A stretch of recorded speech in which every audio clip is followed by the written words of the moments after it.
Welcome back to Instables, everyone. So again, going over my daily plan on exactly how I plan on playing into the SPY. As you guys can see, again, coming out with the doji candle and following through with the continuation on lower today. As you guys can see, very much looking to see if we would cross our 20 below our 50 coming into this week to see if we would continue on lower. As you guys can see, we have been increasing in sell pressure. Again, mentioning yesterday that we did increase in sell pressure. And again, continuing on with this sell pressure was very likely. As you guys can see with our EMA lines crossing below the median of our MACD, being very careful, playing to the upside. And as you guys can see, very much continuing on lower prior when we crossed our EMA line, dropping below the median of our MACD. As you guys can see, continued on with the sell-off here. Again, just before Nick Timiraos mentioned that possible Fed pivot, now losing that anticipation of that Fed pivot after getting too high of unemployment that Powell did mention. I'm going to go over exactly what we're looking for from here.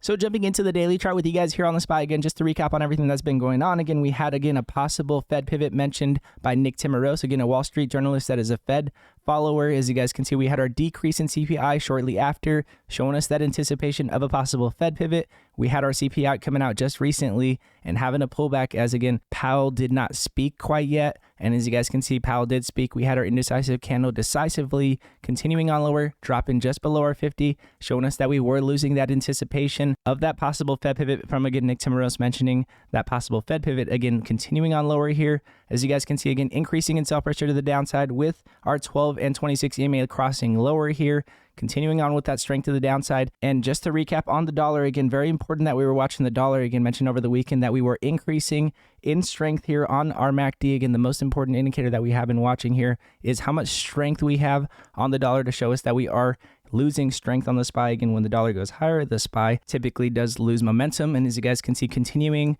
to lose that momentum here as we have that strength on the dollar. So again, with our EMA lines crossing below the median of MACD, continuing on with sell pressure, again, losing simple anticipation that we had, again, from Nick Timiraos mentioning that possible Fed pivot. Now, what I would be asking myself at this point in time is what exact level would I expect us to continue on lower to? Again, we have our VPVR, we have our next strongest point that we had here on our volume profile, showing us the most amount of volume that was traded within this time period. And again, our level that we mentioned, again, is here at 365 that we have, again, the strongest point that we had where we did have a bounce off of before we did continue on lower after Nick Timiraos mentioning that possible Fed pivot. So again, we were looking at that lower end of our channel here before Nick Timiraos mentioned that possible Fed pivot, and now looking at the lower end of our channel to see if we would continue on lower. If our 20-day does cross below our 50, we're looking for, again, that continuation on bearish candle setups here. Again, if we possibly bounce back, in my opinion, that's an opportunity to possibly look for more bearish setups to the downside. That's what I would be looking for from here.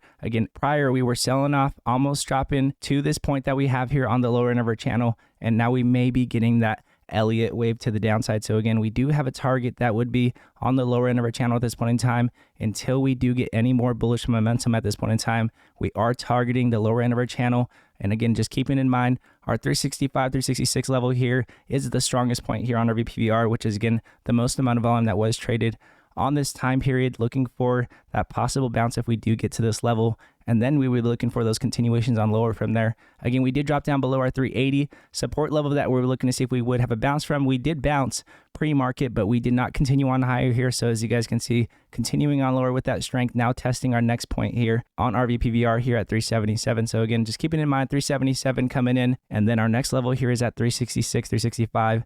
And again, with that increase in sell pressure, guys, I definitely would just be careful. Let the discounts come to us here. Again, there's no discouragement. Again, the holidays are coming up. Let the discounts come to us here. And again, if you guys are day traders, if you're looking for very volatile breakouts that we mention every single day throughout the week, again, 2.5 hours before market open every single day, although we did pause our alerts until January 3rd, go to instables.com in the description below, and you will never miss a breakout alert today again. And all of you Instables that come over and support the channel every single day, again, I hope you guys do have a nice holiday week ahead. Again, going into January 3rd, you guys know I'm ready to go at it. Yeah, I'm ready. I'm already ready to start going at it again, but I do need to take the time off for the family, of course. But I do appreciate every one of you guys every single day, truly. Much love to every one of you guys. Truly, I hope you guys do have a blessed Christmas. And again, if you guys do like this video, it does help the channel grow, and I do appreciate it very much. And again, God bless you all, and I'll see you guys in pre-market.